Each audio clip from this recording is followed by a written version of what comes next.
Good morning, students.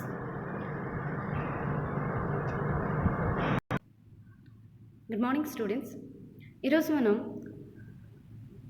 ఆక్వాకల్చర్లోని post harvesting technology అంటే మనం పంట పండిన తర్వాత అంటే ఆక్వాకల్చర్లో మనం పెంచుకున్నటువంటి చేపలు లేదా ప్రాన్స్, క్రాబ్స్ ఏదైతే మనం పెంచుతున్నామో వాటిని పెంచేసిన తర్వాత ఎలా వాటిని మార్కెటింగ్ చేయాలి అనేది ఈ పేపర్ యొక్క ముఖ్య ఉద్దేశం.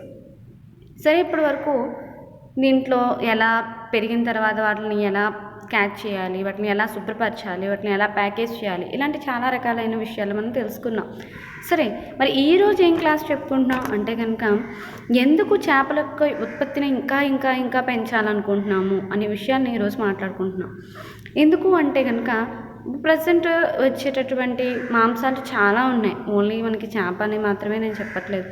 మనకి చికెన్ నుంచి, మటన్ నుంచి, పోర్క్, ఇంకా బీఫ్, చాలా టైప్స్ ఆఫ్ మీట్స్ అనేవి మనకి ప్రజెంట్ అవైలబుల్గా ఉన్నాయి. అయినప్పటికీ ఫిష్ని ఇంతగా ప్రాచుర్యం పొందడానికి గల రీజన్ ఏంటి, ఇంకా దీన్ని ఎందుకు ఇంతలా అభివృద్ధి చేయాలనుకుంటున్నారు, ఈ విషయాన్ని ఈరోజు మనం క్లియర్గా తెలుసుకుందాం. ఎందుకు దీన్ని ఇంతగా అభివృద్ధి చేయాలనుకుంటున్నారు అనే విషయం ఏంటంటే కనుక ఇప్పుడు మనం ముందు చెప్పుకున్నటువంటి అన్ని మాంసాలలో అన్సాచురేటెడ్ యాసిడ్స్ అనేవి చాలా తక్కువ, అలాగే కొన్నిట్లో లేవు కూడా. దానివల్ల ఆ మాంసం తిన్న కొలది ఏమవుతుంది అంటే చాలా రకాలైన అనారోగ్య సమస్యలు కూడా ఎదురయ్యే అవకాశాలు ఉన్నాయి. అంటే త్వరగా జీర్ణం కాకపోవడం, ఆ త్వరగా జీర్ణం కాకపోవడం వల్ల వచ్చేటటువంటి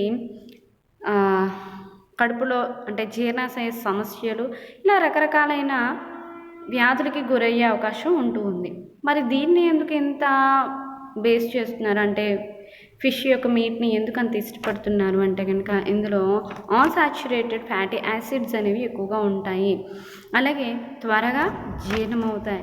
ఇంకొక ముఖ్య ఉద్దేశం మన లాస్ట్ క్లాస్లో చెప్పుకున్నట్టుగా చేపల్లో అనేకమైన విటమిన్స్, అలాగే మనకి కావలసినటువంటి ఎంజైమ్స్ అన్నీ కూడా వీటి నుంచి మనకి లభిస్తూ ఉంటాయి.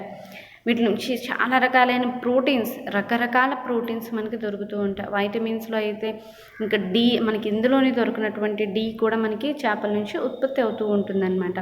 సో అందువలన చేపల యొక్క వినియోగం బాగా పెరిగింది, అలాగే అన్ని దేశాలు దీన్ని ఇష్టపడుతున్నాయి. చెప్పాలంటే ప్రాముఖ్యంగా అతిశయోక్తి లేకుండా చెప్పాలి అంటే కనుక ప్రపంచం దృష్టి అంతా ఇక చేపల యొక్క పెంపకం, వాటి యొక్క ఆహారపు విలువలపై ఒక్కసారిగా వారి యొక్క దృష్టిని కేంద్రీకరించడం జరిగింది. సో ఇందువలన వీటిని అమ్మడం జరుగుతుంది.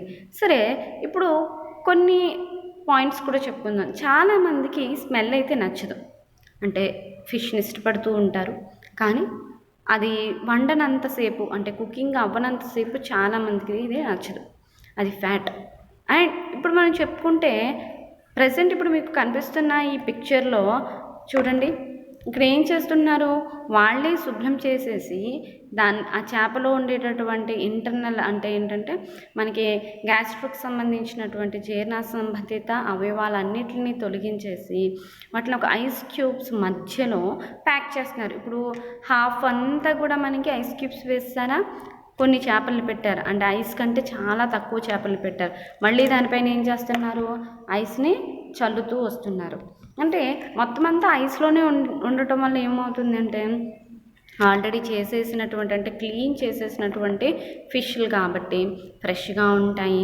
అలాగే వాటిని ఇంటికి వచ్చిన తర్వాత మళ్ళీ మనం దాన్ని ప్రాసెస్ చేయాల్సిన అవసరం ఏమీ లేకుండా చక్కగా మన ఇంట్లో ఉండేటటువంటి పదార్థాలతో వాటిని వండుకునే విధంగా వాళ్ళు ముందుగానే చేసేసి పంపించడం అనేది జరుగుతుంది. ఎందుకంటే దీన్ని చాలామంది ఇష్టపడుతున్నారు, కానీ కొంతమందికి దాన్ని ఎలా క్లీన్ చేయాలి అనే విషయాలు తెలియకపోవటం వల్ల ఇల్లంతా కూడా ఏమవుతుంది, ఒక ఫిష్ని అలా నార్మల్గా చెరువులోంచి కానీ లేదంటే ఒక సముద్రంలోంచి కానీ తెచ్చేసుకుని ఇంట్లో పెట్టుకొని చేయడం అంటే ఇల్లంతా ఒక రకమైన దుర్వాసన వస్తూ ఉంటుంది, చాలామందికి నచ్చదు కూడా. అందువల్ల ఏం జరుగుతుంది, ఇలా చేయటం జరుగుతుంది. అది రీజన్ మాత్రమే కాదు, చాలామందికి ఆ క్లీన్ చేయటం వచ్చినా కూడా సమయం సరిపోవట్లేదు. ప్రెజెంట్ డేస్ అనేవి చాలా బిజీ డేస్, మనందరికీ తెలిసిన విషయాలు. ఇప్పుడు వైఫ్ అండ్ హస్బెండ్స్ ఇద్దరు జాబ్ చేస్తూ ఉన్నారు. వాళ్ళకి కూడా ఇంట్లో సమయం తీరిక కుదరట్లేదు. అందువల్ల ఏం జరుగుతుంది, తెచ్చుకోవాలి తినాలి అనే ఆలోచన ఉన్నప్పటికీ కూడా జరగట్లేదు. సో మార్కెటింగ్ అనేది ఎప్పుడు కూడా ప్రజల యొక్క అవసరాలకి తద్దనుగుణంగా ఉండాలి. లేదు అంటే కనుక బిజినెస్ డల్ అయిపోతుంది. ఇప్పుడు మనం ఈ బిజినెస్ చేయాలి అనుకుంటున్నాం కాబట్టి మనం ఏం చేయాలి, ప్రజెంట్ మన యొక్క ప్రజలు అనేవాళ్ళు ఏ రీతిగా ఉన్నారు అనే దాన్ని డిమాండ్ చేసుకుని మనము దాని మీద బేస్ చేసుకొని ఈ పాయింట్స్ అన్నిటిని మనం కంపల్సరీ ఫాలో అవ్వాల్సి ఉంటుందన్నమాట. ఇప్పుడు మనం ఏం చేయాలి, చాలామందికి సమయం తక్కువగా ఉంది కాబట్టి వాళ్ళు తినాలి, కానీ ఏం చేయాలి, అప్పుడు మనమే దాన్ని క్లీన్ చేసేసి ప్యాకేజ్ చేసేసి పంపిస్తే వాళ్ళు దాన్ని కొనుక్కోవడానికి ఎక్కువగా ఇష్టపడుతూ ఉంటారనమాట. తద్వారా మనం పెట్టుకున్నటువంటి ఈ యొక్క బిజినెస్కి మంచి లాభాలు వస్తూ ఉంటాయన్నమాట. అండ్ ఇది సులభంగా జీర్ణమయ్యే ఆహారం, అలాగే త్వరగా కుక్ అయ్యే ఆహారం. మిగతా మీట్స్ కంటే ఫిష్ అనేది చాలా ఫాస్ట్గా కుక్ అవ్వడానికి టైం చాలా తక్కువ తీసుకుంటూ ఉంటుంది. అందువలన అంతర్జాతీయ స్థాయిలో విశేష ప్రాచుర్యం పొందింది అని మనం చెప్పచ్చు. ఎంత స్థాయిలో, అంతర్జాతీయ స్థాయిలో, జాతీయ అంతర్జాతీయ స్థాయిల్లో ఇది మనకి విదేశీ మారక ద్రవ్యాన్ని ఆర్జించడానికి ప్రాముఖ్యతను వహిస్తుంది. ఇక్కడ మనం చూసుకుంటే సాధారణంగా చేపలు మనకి ఒక స్మెల్ వస్తాయి, వాటిని క్లీన్ చేయాలి, ఇవన్నీ చెప్పుకున్నాం కదా.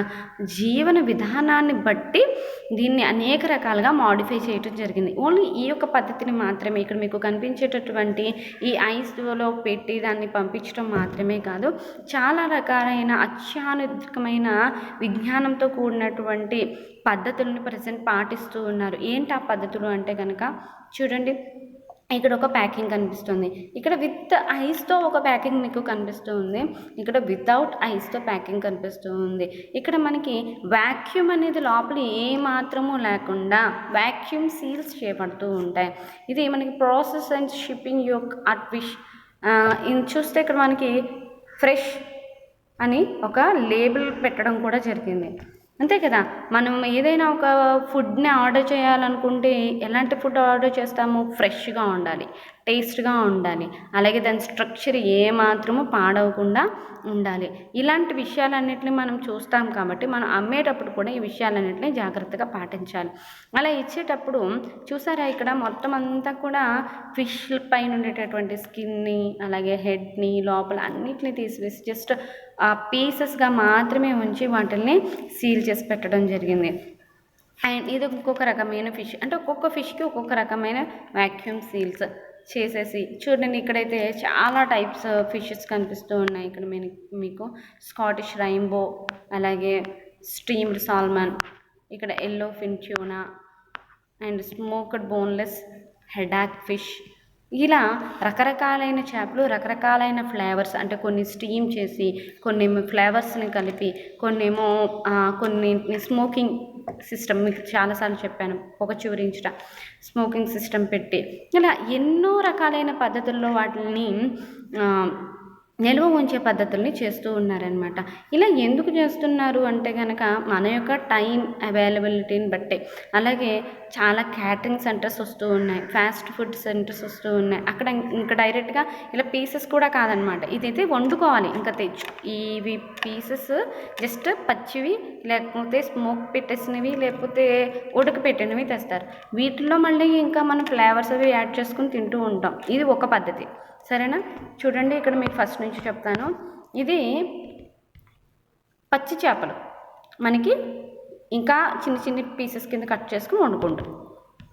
ఇవి పీసెస్గా కట్ చేసి ఉన్నాయి, కానీ దీన్ని స్టీమ్ చేయలేదు, అండ్ వీటికి ఏ విధమైన స్మోక్ చేయలేదు, ఏం లేదు, పీసెస్గా కట్ చేసి వ్యాక్యూమ్ సీల్స్ చేసి పంపిస్తున్నారు. ఇది కొన్ని స్టీమ్ చేసినవి, కొన్ని ఫ్లేవర్స్ వేసినవి, అలా అన్నమాట.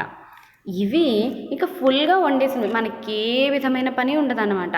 అంటే ఏం చేస్తారంటే వీటిని వాల్యూ యాడెడ్ డై ప్రొడక్ట్స్ అంటారు, వాల్యూ యాడెడ్ డై ప్రొడక్ట్స్ అంటూ ఉంటారు. రకరకాలైన సాంకేతిక నైపుణ్యాలు, కొత్త సాంకేతిక తరహా విధానాలని యూజ్ చేస్తూ అనేకైన ఉత్పత్తులని సమృద్ధిగా ఉపయోగించుకోవటానికి, అది కూడా మత్స్యాలు అంటే చేపలనే కానీ, ప్రాన్స్నే కానీ, క్రాబ్స్నే కానీ మనము ఆస్వాదించేటట్టు వీలుగా వాటిని సమృద్ధి చేస్తూ ఉంటారనమాట. ఇలా ఇవి దోహదపడడానికి వీలుగా ఏం చేస్తూ ఉంటారంటే వాటిని కొన్ని రోజుల్లో ఏం చేస్తారంటే సూపర్ మార్కెట్స్ వాటిల్లో ఏం చేస్తారంటే చేప ఉత్పత్తుల్ని ఆల్రెడీ వండేసిన కానీ లేకపోతే చిల్ సిస్టమ్స్ అంటే ఏంటంటే కూలింగ్ వాటర్లో పెట్టేసి cooking system or chilling system ఈ రెండు సిస్టమ్స్లో ఏం చేస్తారంటే కుక్ చేసేసినవి సీల్ చేస్తారు, కొన్నిటినేమో పచ్చివి సీల్ చేస్తూ ఉంటారు. పచ్చివి సీల్ చేసినవి ముందే చెప్పాను, రా మెటీరియల్స్ అవి. ఇవి ఆల్రెడీ కుక్ చేసేసినాం అనమాట. దీంట్లో మనం ఏం వేయాల్సిన అవసరం లేదు, జస్ట్ హీట్ చేసుకుని తింటే చాలు. ఆ హీటింగ్ ప్రొసీజర్స్ కూడా చాలా రకాలైన ప్రొసీజర్స్ ఉంటాయి. బట్ మనకి ఇప్పుడు ఇది ఎలా ప్రిజర్వ్ చేయబడ్డారు అంటే కనుక -40°C దగ్గర వాటిని బాగా ఏం చేస్తారంటే చల్లారుస్తారు. చల్లార్చి వాటికి ప్రాసెసింగ్ చేస్తారనమాట.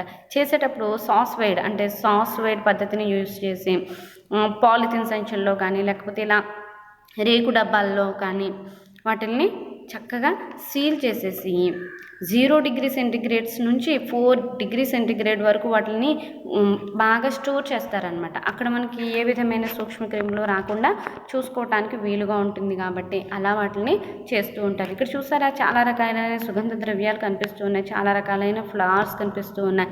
వాటిల్లో చక్కగా వాటిని పేర్చేసి మళ్ళీ పైన సీల్ వేసేసి అమ్ముతూ ఉంటారు. ఇది మనకి 4-5 వారాల వరకు నిల్వ ఉండేటట్లుగా, అది కూడా రుచికరంగా యోగ్యకంగా ఆరోగ్యానికి ఏ విధమైన హాని కలగకుండా వాళ్ళు ప్యాకింగ్ చేస్తూ ఉంటారనమాట. ఇలా సాంకేతిక నైపుణ్యం సహాయంతో చేప సంబంధిత ఆహార పదార్థాలను సులభంగా కాపాడుకునేటట్లుగా వీళ్ళు చేస్తూ ఉన్నారనమాట. ఇంకా చాలా పద్ధతులు ఉన్నాయి. ఇక్కడ మనం చూసుకుంటే కనుక ప్రాసెసింగ్ ప్లాంట్ EU అనే ప్రత్యేకమైన పద్ధతి మనకు కనిపిస్తూ ఉంది. ప్రాసెసింగ్ ప్లాంట్ EU పద్ధతి ద్వారా ఏం చేస్తారంటే ఈ త్వరగా పాడైపోయే చేపల యొక్క మాంసాన్ని కూడా వాళ్ళు ఎక్కువ కాలం నిల్వ ఉండేటట్లు చేస్తూ ఉంటారనమాట. అలాగే బ్రెడెడ్ మరియు బ్యాటరింగ్ విధానాలు కూడా ఉంటాయి. బ్రెడెడ్ మరియు బ్యాటరింగ్ అనేవి కూడా మనకి నిల్వ ఉంచే విధానాలు, అంటే చేప మాంసాన్ని ఎక్కువ కాలం నిల్వ ఉంచే విధానాలు. మనకి ముందు చాలా కాలం నుంచి చెప్తూ వస్తున్నాను, చేప యొక్క మాంసం అనేది చాలా త్వరగా పాడైపోతూ ఉంటుంది. అంటే చేప చనిపోయిన 8 అవర్స్ నుంచి దాని యొక్క స్వయం విచ్ఛిన్నత స్టార్ట్ అవుతుంది. అందువలన ఏమవుతుంది అంటే లోపల నుంచి మరియు బయట నుంచి కూడా అది కుళ్ళిపోతుంది. అందువలన అతి భయంకరమైన చెడు వాసనతో కూడుకుని తినశక్యం కానటువంటి స్థితికి అది చేరిపోతుంది. ఆ సమయంలోనే అంటే 8 అవర్స్ దాటక మునిపే మనం ఏం చేయాలి, దానిలో అసలు విచ్ఛిన్నత స్టార్ట్ అవ్వక మునిపే మనం ఏం చేయాలంటే దాన్ని ప్రిజర్వ్ చేసేటటువంటి పనులన్నిటిని త్వరగా మొదలుపెట్టి దాన్ని కాపాడుకోగలిగితే కనుక ఎక్కువ కాలం వాటిని కాపాడుకోవచ్చు. అలాగే ఈ విధంగా సర్వ్ చేయడం వల్ల చాలామంది వినియోగదారులు తక్కువ టైమే కదా, అలాగే తినడం వల్ల ఆరోగ్యానికి మంచిదే కదా అనే ఆలోచనతో ఏం చేస్తూ ఉంటారంటే మనం అమ్మేటటువంటి ప్రొడక్ట్స్ని వాళ్ళు చక్కగా తీసుకోవడానికి వీలుగా ఉంటుందన్నమాట. అలాగే వీటిని మనము స్టోర్ చేసేటప్పుడు కూడా, ట్రావెల్ చేసేటప్పుడు కూడా చాలా జాగ్రత్తగా చేయాలి. ఎక్కడ హోల్ పడకుండా, గాలి అనేది లోపలికి చొరబడకుండా, టెంపరేచర్ అనేది పెరగకుండా తక్కువ టెంపరేచర్లో వాటిని చూసుకునేలాగా ఏ సమయంలోనూ కరెంటు కోత లేకుండాను చూసుకోవాలి. లేదు మనం ఎక్కువ స్టాక్ పెట్టేసుకుని మన షాప్లో పెట్టేసుకున్నాం అనుకోండి, అలా షాప్లో పెట్టేసుకున్న తర్వాత మనకి పావుకట్ట అయిపోయింది కొంతసేపు, మా హైతో 2-3 అవర్స్ అనుకుందాం. అలా పోయినప్పుడు ఏమవుతుందంటే లోపల ఉన్న ఈ పదార్థాలన్నీ పాడైపోయే అవకాశాలు ఉంటాయి. కాబట్టి సూపర్ మార్కెట్స్ అలాంటి వాటిలో ఎప్పుడు కూడా నిరంతరాయంగా విద్యుత్ సరఫరా అనేది నిలిచిపోకుండా జరిగే విధంగా మనం చూసుకోవాలన్నమాట. అప్పుడు ఏమవుతుంది, వీటిలో ఏ విధమైన లోపాలు జరగకుండా మనం వినియోగదారుడు వరకు కూడా వాటిని చక్కగా అమ్మడానికి వీలుగా ఉంటుంది. బ్రెడెడ్ అండ్ మరియు బ్యాటరింగ్ పద్ధతుల ద్వారా కూడా చేప సంబంధిత ఆహారాన్ని చాలా ఎక్కువ కాలం మనము నిల్వ ఉంచుకోవచ్చు. పీతలతో సరికొత్త రుచులను ఆస్వాదించడానికి సో మెనీ టైప్స్ ఆఫ్ మనకి టెక్నాలజీస్ అందుబాటులో ఉన్నాయి. సాధారణంగా చేపలు అనేవి చేప జాతికి సంబంధించిన పదార్థాలను తీసుకోవడానికి శుభ్రపరిచి వాటికి కొద్దిగా పిండిని చల్లి ప్రత్యేకమైన పిండితో కలిపి వేయించేసి వాటిని స్టోర్ చేస్తారు. లేదు అంటే జస్ట్ ఆ పిండిని కలిపేసి ఫ్రిడ్జ్లో పెట్టి కూడా స్టోర్ చేసే అవకాశాలు చాలా ఉన్నాయి. అలా కొన్నేమో ఉడకపెట్టినవి ఉంటాయి. ఆ ఉడకపెట్టినవేమో మైక్రోవేవ్ ద్వారా దాన్ని హీట్ చేసుకుని తినడానికి యోగ్యంగా, అంటే రకరకాల పద్ధతులు అనమాట. ఒక్కొక్కటి స్టీమ్ చేసి అని చెప్తున్నాక, కొన్ని స్మోక్ చేసి, కొన్ని స్టీమ్ చేసి మనకు అమ్మిన తర్వాత వాటిని మైక్రోవేవ్లో కానీ లేకపోతే గ్యాస్పై కానీ హీట్ చేసుకుని ఆయిల్ ఫ్రై చేసుకొని, షాలో ఫ్రై, ఇలా రకరకాలన్నమాట. ఒకటి కాదు, ఆ యొక్క స్పీషియస్ని బట్టి, దాంట్లో చేసిన మెథడ్ని బట్టి, దానికి చేసిన ప్రాసెస్ని బట్టి, ఆ యొక్క ఫిష్ సైజుని బట్టి, ఇలా రకరకాలైనటువంటి మెథడ్స్ మనకి కనిపిస్తూ ఉన్నాయి. ఇక్కడ మనకి తగినంత ఉష్ణోగ్రత గ్రహించేటట్లుగా మనం చూసుకుంటూ ఉండాలి. తినబోయే ముందు దాన్ని మనము ముందుగా కుక్ లేదా స్టీమ్ అయితే స్టీమ్, లేకపోతే మైక్రోవేవింగ్ అయితే microwaving, whatever it is, frying అయితే ఫ్రైయింగ్ చేసుకుని వాటిని తినేటట్టుగా వీలుగా ముందుగానే అన్ని ప్రాసెస్ చేసేసి, జస్ట్ మనం తినే ముందు ఒక చిన్ని ప్రాసెస్ చేసుకొని వాటిని కన్జ్యూమ్ చేసే విధంగా మనకి ఈ మార్కెట్స్ అనేవి అందిస్తూ ఉన్నాయన్నమాట. ఇక్కడ మనం చూసుకుంటే ఇంకొక ప్రత్యేకమైన పద్ధతి గురించి మనం మాట్లాడుతున్నాను. తినడానికి వీలుగా చూసారా, జస్ట్ ఓపెన్ చేశారు, లోపల ఫోర్క్ పెట్టేసి హ్యాపీగా ఆ యొక్క ఫిష్కి సంబంధించినటువంటి ఫుడ్ని అంతటిని తినేస్తున్నారు. ఏంటి అంటే కనుక ఇక్కడ అన్ని సుగంధ ద్రవ్యాలు మనకు కనిపిస్తున్నాయి చూడండి. ఇంకా మన ఇంట్లో కర్రీ అయితే ఎలా ఉంటుంది అలా ఒక బ్రెడ్ పెట్టుకున్నారు, కర్రీ పెట్టుకున్నారు, హ్యాపీగా వాళ్ళు తినేస్తున్నారు. ఇంకా వండడం ప్రాసెస్లు ఏమీ లేవు. అలా కూడా చాలా కంట్రీస్లో యూజ్ చేస్తున్నారు. ఇప్పుడు నేను చెప్పేటటువంటి పద్ధతి చూస్తే కనుక ఇదిగో ఈ పద్ధతి గురించి మాట్లాడిన తర్వాత రిమైనింగ్ చెప్తాను.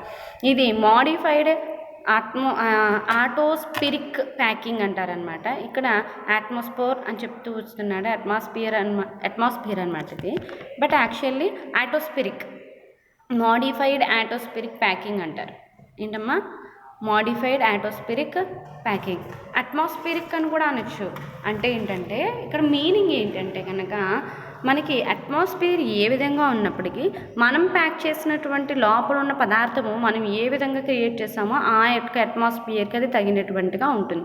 ఇప్పుడు మీకు ఇక్కడ బాక్సులు కనిపిస్తున్నాయి, రకరకాలైన చేప మాంసాలు కనిపిస్తున్నాయి. దాంట్లో రకరకాలైన సుగంధ ద్రవ్యాలు కలిపినటువంటి వనమూలికలు, అలాగే కొన్ని సాసెస్లు, అంటే ఆ ఫ్లేవర్స్ మనం ఏ ఫ్లేవర్ నచ్చితే ఆ ఫ్లేవర్కి తగినట్టుగా ఇలా దాన్ని ప్యాకింగ్ చేస్తారనమాట. ఇలా ఎప్పుడైతే ప్యాకింగ్ చేస్తారో అది చాలా కాలం మనకి చక్కగా నిల్వ ఉంటుంది. సో ఇలా కూడా వాటిని తీసుకోవడం జరుగుతూ ఉంటుంది. నెక్స్ట్ ఇక్కడ చూసారా, ఇది హోటల్స్ అనమాట. ఇక్కడ మనం వెళ్ళడం, ఆర్డర్ చేయడం, జస్ట్ వాళ్ళు ఆ యొక్క రెసిపీని తయారు చేసేసి మనకి పెడుతూ ఉంటారు. ఇలా కూడా చేపల యొక్క మాంసాన్ని ఆస్వాదించే వాళ్ళు చాలామంది ఉన్నారు. ఇది చూడండి, ఇది ఫిష్ పికిల్. మనకు చాలామందికి తెలీదు. ఫిష్ అంటే మనకి ఇండియాలో ఎక్కువగా వీటిని పచ్చళ్ళుగా చేస్తూ ఉంటారు. ఎక్కువగా మామిడికాయ అందరికీ తెలుసు, నిమ్మకాయ, లేకపోతే గోంగూర పచ్చడి, ఆకుకూరల పచ్చళ్ళు కొన్ని తెలుసు, లేకపోతే కొన్ని ఈ యొక్క మామిడికాయ, నిమ్మకాయ, దబ్బకాయ ఉంటాయి కదా, వీటితో అంటే సిట్రస్ ఫ్రూట్స్తో ఎక్కువ పెడుతూ ఉంటారు. అలాగే మాన్సిఫెరా ఇండికా మామిడికాయతో ఎక్కువగా ఊరగాయలు పెడుతూ ఉంటారు. ఇవి మనకు తెలిసినటువంటివి. అంతేకాని ఎన్వీకి సంబంధించినటువంటి పికిల్స్ మన వాళ్ళకి కొంచెం తక్కువే. అది ఎప్పటికప్పుడు ఫ్రెష్గా తినాలనుకుంటారు, కానీ ఇలా స్టాక్ చేసుకుని తినాలి అనుకునే ఆలోచన కొంచెం తక్కువ. కానీ ఇప్పుడు ఆ ప్రాసెస్ కూడా ఎక్కువ అవుతూనే ఉంది. ఇప్పుడు దాన్ని కూడా చాలామంది ఆస్వాదిస్తూనే ఉన్నారు. ఇక్కడ ఏం జరుగుతుందంటే కనుక ఫిష్ అనేది ఎక్కువ కాలం మనకి స్టోరేజ్ ఉండడానికి వీలుగా ఫిష్ పికిల్స్ని కూడా తయారు చేస్తూ ఉన్నారు. ఇది డబ్బాల రూపంలో, ఇది ప్యాకెట్స్ రూపంలో, డబుల్ హార్స్ అనేసి. అండ్ ఇది మనకి ఈస్టర్న్, ఈ కంపెనీ కూడా మనకు తెలిసిందే. ఇలా అసలు చాలా కంపెనీస్ మనకి ఏం చేస్తున్నాయంటే ఫిష్ ప్రొడక్ట్స్ని కూడా చక్కగా మనకి ఎక్కువ కాలం నిల్వ ఉండి, అలాగే టేస్ట్కి సంబంధించి మంచిగా స్పైసీ ఫుడ్తో మనకి అందిస్తూ ఉన్నారనమాట. దీనివలన కూడా ఏమవుతుంది, మనకి చేప యొక్క ఆహారాన్ని ఎక్కువ కాలం నిల్వ ఉంచుకుని తీసుకోవటానికి, మార్కెటింగ్ చేయడానికి, అండ్ అంటే వినియోగదారుడిగా చూస్తేనేమో మనకి ఏ టైంలో అయినా సరే నాన్ వెజ్ని తినడానికి వీలుగా, అదే అమ్మేవాళ్ళగా అనుకోండి మనము, అప్పుడేంటి ఎలా అయినా దాన్ని స్టోరేజ్ ఉంచేలాగా ఆలోచిస్తామన్నమాట. ఇలా రకరకాల పద్ధతుల్లో మనము ఏం చేస్తున్నామో ఫిష్ని ఎక్కువ కాలం నిల్వ ఉంచేటట్లు చూస్తున్నాం. అదే తక్కువ ఖరీదు కలిగిన చేపలు ఉన్నాయనుకోండి, వాటిని ఏం చేస్తారంటే ముక్కలు ముక్కలుగా యాంత్రిక విధానాలతో సమీకరించి చేపలన్నిటి మాంసాన్ని తీసుకుని దాన్ని చిన్న చిన్న ముక్కలుగా గుజ్జు కింద చేసేస్తారనమాట. చేసేసి వాటికి పిండి, గోధుమ పిండి, మిల్క్ ప్రోటీన్స్, గ్లూటెన్, అలాగే ఆల్డినేట్స్, కారిజినాన్ అండ్ జాంతన్ గమ్, పెక్టిన్ ఇలాంటివన్నిటిని, సాల్ట్ ఇలాంటి అన్నిటిని కలిపేసి వాటిని ఏం చేస్తారంటే ప్రిజర్వ్ చేస్తూ ఉంటారనమాట. కొన్ని ప్రిజర్వేటివ్స్తో కలిపేసి నిల్వ ఉంచుతారు. అలాగే వాటికి చాలా రకాలైన ఉత్ప్రేరకాలను కూడా కలుపుతారు. కలిపి వాటిని ఆహార పదార్థాల యొక్క తయారీకి యూస్ చేస్తూ ఉంటారనమాట. వేరే ఏదైనా ఆహార పదార్థాలు తయారు చేస్తే వాటికి ఈ గుజ్జుని యూస్ చేస్తూ ఉంటారనమాట. ఇలా చేయటం వల్ల ఏం జరుగుతుందంటే చేప యొక్క ఉత్పత్తుల్ని ప్రతి సమయంలోనూ అందరూ ఆస్వాదించడానికి వీలుగా చేస్తూ ఉంటారు. ఖరీదైన చేపలను అయితే చక్కగా ప్యాకింగ్ చేయటం, లేకపోతే ఫుడ్స్ కింద చేయటం, మార్కెటింగ్ చేయటం జరుగుతూ ఉంటుంది. ఇలా అదే తక్కువ రకం చేపలు అనుకోండి, వాటిని పీసెస్ కింద తీసేసి లోపల ఉన్నటువంటి అవయవాలన్నింటిని తీసేసి వాటిని వేరే ఆహార పదార్థాలను తయారు చేయడానికి, లేకపోతే సూప్స్ని తయారు చేయడానికి, లేకపోతే వాటిని పౌడర్లా చేసేసి వేరే మెడిసిన్గా తయారు చేయడానికి చేస్తూ ఉంటారనమాట. ఏదేమైనప్పటికీ ఇన్ని రకాలుగా ఈ చేపల్ని ఏం చేస్తున్నారంటే మనుషులకి, అంటే అనేక ప్రాంతాలలో ఉండేటటువంటి జనాభాలకి అందిస్తూ ఉన్నారనమాట. అలా అందించడం ద్వారా ఏమవుతుందంటే ప్రతి ఒక్కరు ఇది ఈజీ వేని ఇష్టపడటం జరుగుతుంది ప్రజలు. సో ఇది చాలా ఈజీగా ఉంది. అలాగే ఇంట్లో ఏ విధమైన స్మెల్ రాకుండా జరుగుతూ ఉంది. అందువల్ల ఏం చేస్తున్నారంటే కొనడానికి ఎక్కువగా ఇంట్రెస్ట్ చూపిస్తున్నారనమాట. ఇంట్రెస్ట్ చూపించడం వల్ల ఏమవుతుంది, మన బిజినెస్ పెరుగుతుంది. మనమే పెంచుతాం, మనమే వాటిని మార్కెటింగ్ చేస్తాము, మనమే ప్రిజర్వ్ చేసేసి అక్కడి వరకు పంపిస్తాము. వాళ్ళు జస్ట్ ఓపెన్ చేసుకుని దాని యొక్క టేస్ట్ని ఎంజాయ్ చేస్తూ ఉంటారు. సో దీనివల్ల ఏమవుతుంది అంటే కనుక మనకి కొంచెం పని ఖర్చుతో కూడుకున్నప్పటికీ లాభాలు పెరుగుతూ ఉంటాయి. అంటే మనకి డిమాండ్ పెరుగుతూ ఉంటుంది. సో దానివల్ల ఏం చేస్తాం, మనం కొంచెం కాస్ట్ చెప్తాం. ఇది పచ్చివి చేయట్లేదు కదా, దానివల్ల ఏం చేస్తాము, మనం మన శ్రమకి తగినట్టుగా కాస్ట్ చెప్తూ ఉంటాం. దాన్ని ఫుల్గా చేసేసి పెట్టేయటం వల్ల మనం కొంచెం పదార్థం ఇస్తే దానికి మన శ్రమకి తగినట్టుగా, మనం యూజ్ చేసినటువంటి ప్రోడక్ట్స్ తగినటువంటిగా కాస్ట్ చెప్పి అమ్ముతూ ఉంటారనమాట. So this is the class. So next క్లాస్కి మళ్ళీ కలుద్దాం. స్టూడెంట్స్, మీ అందరికీ అర్థమైంది అనుకుంటున్నాను. చేపల్ని ఏ విధంగా అమ్ముతున్నారు, పోస్ట్ హార్వెస్టింగ్ టెక్నాలజీస్ని ఎలా యూజ్ చేస్తున్నారు అనేది. Thanks to all.